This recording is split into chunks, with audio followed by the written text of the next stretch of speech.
More than 49,000 people will die by suicide this year. The reasons why people decide to take their own life are widespread, including trauma, stress, loneliness, and even genetics.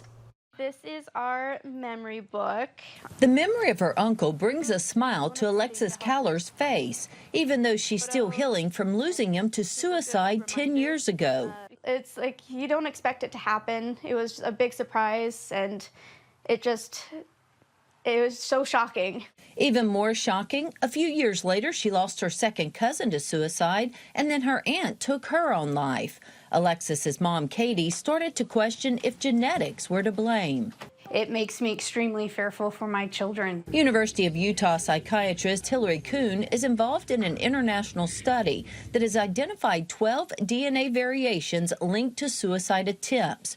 By examining more than 1.3 million cases, researchers have uncovered a connection between mental and physical health factors, including impulsivity, smoking, chronic pain, ADHD, pulmonary conditions, and heart disease. Some of them do actually fall into gene pathways that have to do with how the brain works, with how synapses fire and how neurons are developing.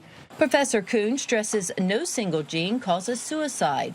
Rather, it's the cumulative effect of many different genes. And by knowing if genes play a role, researchers hope the treatment can begin before tragedy strikes. Yeah, are you sure? It's absolutely terrifying to think about every day that that's something that could potentially happen.